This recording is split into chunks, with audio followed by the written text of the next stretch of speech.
नमस्कार दोस्तों, स्वागत है आप सबका। दोस्तों, ये खूबसूरत फूल वाला पौधा आप देख रहे हैं तो नर्सरी वाले इसे इंडोर प्लांट कहकर बेचते हैं। तो अगर आप इसे इंडोर रखने जा रहे हैं तो आपको कुछ बातों का ध्यान रखना होगा। और यह है खूबसूरत सा पौधा पीस लिली। पीस लिली एक बहुत खूबसूरत सा पौधा होता है और ये कम धूप में चल जाता है बहुत आसानी से। अगर आपके यहाँ बहुत कम धूप आती है तो आप पीस लिली को लगा सकते हैं, लेकिन उसके लिए आपको कुछ बातों का ध्यान रखना होगा। पीस लिली दो तरीके का आता है, एक छोटी पत्ती वाला और एक बहुत चौड़ी चौड़ी बड़ी पत्ती वाला। जो चौड़ी बड़ी पत्ती वाला होता है उसका फूल भी बहुत बड़ा होता है और यह है छोटी पत्ती वाला। तो पीस लिली आपको नर्सरी में बहुत आसानी से मिल जाएगा और इसका एक बेबी प्लांट का पौधा होगा आपको कम से कम 50 रुपये का मिलेगा। तो आप नर्सरी से लेकर आ सकते हैं और आपको कहीं से मिले तो जो पीस लिली होती है इसे आप डिवाइड करके बहुत आसानी से लगा सकते हो, क्योंकि इसमें बहुत सारे बेबी प्लांट्स निकलते रहते हैं। तो मैं एक छोटा सा पौधा 50 रुपये का लाई थी और मैंने दिए भी हैं। और ये देखो, मैंने 2 पौधे तैयार कर लिए हैं और ज़्यादा मैं बढ़ाना नहीं चाहती। और इसके फूल जो आप देख रहे होंगे ऐसे लगते हैं जैसे नाग ने फन फैलाया हुआ है, बहुत खूबसूरत से लगते हैं। और दोस्तों, पीस लिली को लगाना कैसे पॉट में है तो कम से कम 5 इंच का पॉट तो आपको लेना ही होगा।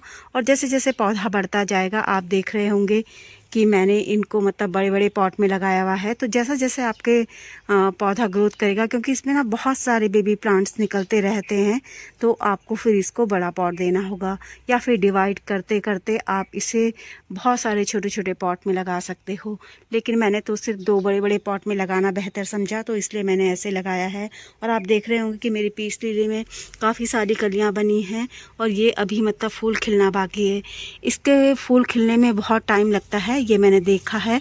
फूल खिलते खिलते काफ़ी टाइम हो जाता है, कलियां बनती हैं धीरे धीरे, बहुत धीरे धीरे खिलती हैं वो। और इसका मेन फूल तो ये है जो आपको ये दिख रहा होगा ना, ये इसका फूल नहीं है। और धीरे धीरे जैसे जैसे समय होते जाता है, ये जो इसके बाहर का आप नाक जैसा फन देख रहे होंगे ये हरा होता जाता है। तो जो पीस लिली है दोस्तों, उसे नमी बहुत पसंद है। आप इस पौधे में नमी बनाए रखें। और अभी तो गर्मी बहुत ज़्यादा है तो इस बात का आपको और भी ज़्यादा ध्यान रखना होगा। सर्दी में इतने ज़्यादा ध्यान रखने की ज़रूरत नहीं पड़ती, लेकिन गर्मी में पौधे में नमी बनाए रखें। और इसकी जो ग्रीन ग्रीन पत्तियाँ होती हैं वो वैसे भी देखने में इतनी खूबसूरत लगती हैं। बात करें सनलाइट की तो दोस्तों, ये कम धूप में चलने वाला पौधा है। इसे आप तेज़ धूप में ना रखें। अगर आप इसे तेज़ धूप में रखोगे तो इसकी पत्तियां जल जाती हैं। कुछ कुछ मेरे पौधे में आप देख रहे होंगे कि पत्तियां जली हुई हैं। तो मेरे पास कोई ऐसी जगह नहीं है कि मैं इसको ऐसे जगह रख पाऊँ जहाँ पे मतलब या तो ग्रीन नेट में रख पाऊँ या फिर मतलब कहाँ ऐसे जगह जहाँ मतलब काफ़ी छायादार स्थान हो। तो यहाँ पे धूप आ जाती है कुछ देर बाद, तो इसलिए इसकी ऐसी पत्ती है।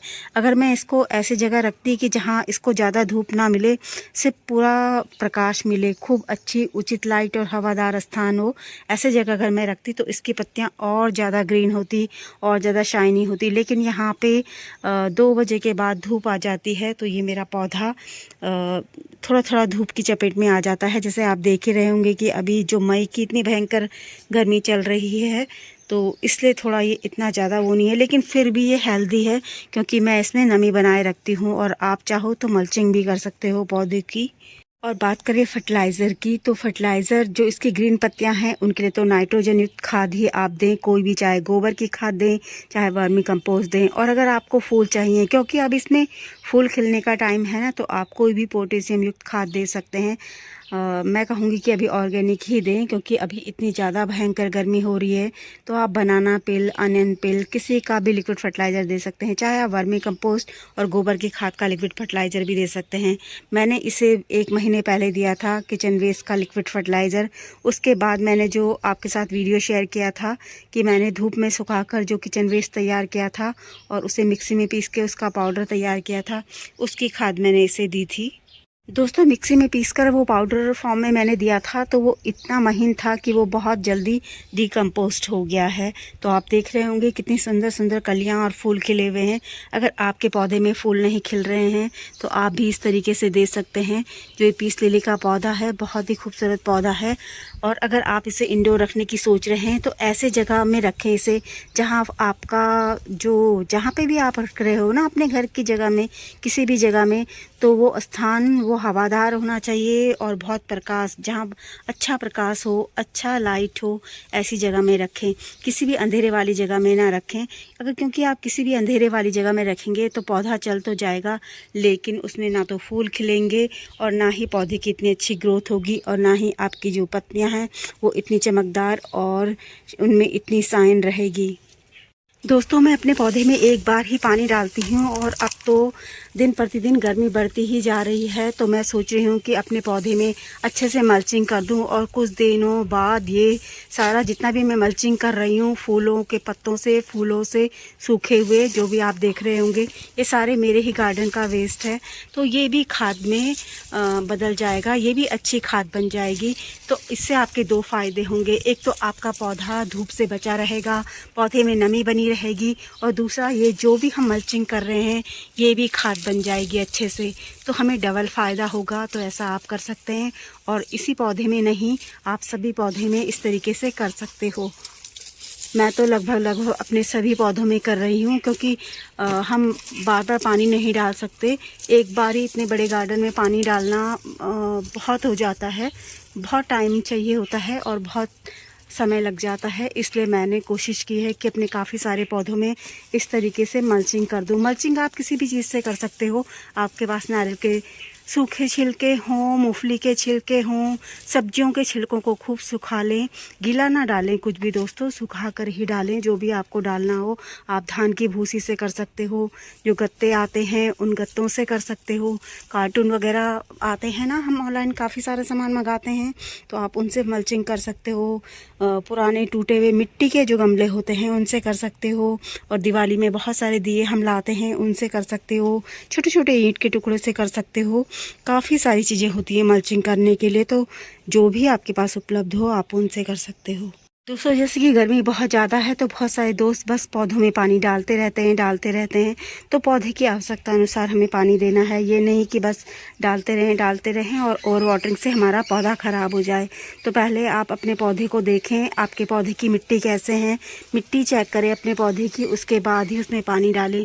और इसमें बहुत सारे बेबी प्लांट्स बनते हैं, बहुत ही ज़्यादा, मेरे दोनों पॉट फुल भर चुके हैं, तो आप इससे डिवाइड कर करके इसको लगा सकते हो। एक से हज़ारों पौधे बना सकते हो दोस्तों।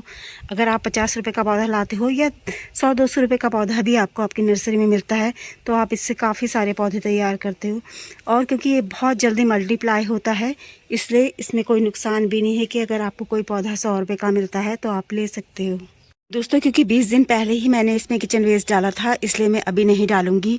क्योंकि किचन वेस्ट हम का जो फर्टिलाइज़र डालते हैं या फिर कोई और फर्टिलाइज़र भी डालते हैं तो हम उस टाइम पे डालते हैं जब हमारे प्लांट में कलियां आने को होती हैं, हमें दिख जाता है। ये जो पीस लिली है ना, इसमें भी पता चल जाता है कि जो हमारा पौधा है उसमें फूल आने वाले हैं। इसके जहाँ पे से कलियाँ आती रहती है ना, वहाँ पर काफ़ी मोटा सा हो जाता है और सफ़ेद सफ़ेद हमें दिख भी जाता है कि हमारी कलियाँ आने लग गई हैं, फूल खिलने ही वाले हैं। तो इसलिए अब मैं नहीं डालूंगी, क्योंकि अब इतना कोई फ़ायदा नहीं होगा डालकर। तो अगर आपको दिख रहा है इस तरीके से कि आपकी पीस लिली में यहाँ पे ऐसे मोटा मोटा सा होकर सफ़ेद सा कुछ आपको दिखने लगा है ना, तो आप डाल सकते हैं। मैं डाल चुकी हूँ, इसलिए नहीं डाल रही हूँ। तो दोस्तों, आप देखो मेरी पीस लिली कितनी खूबसूरत है, और अभी से बहुत दिनों तक खिलने के बाद पीस लिली के फूल कुछ इस तरीके से हरे हरे होने लग जाते हैं। ये देखो इस तरीके से। दोस्तों, वीडियो पसंद आए तो एक लाइक ज़रूर करें, और वीडियो में अंत तक बने रहने के लिए और आपके प्यार और स्नेह के लिए दिल से बहुत बहुत धन्यवाद।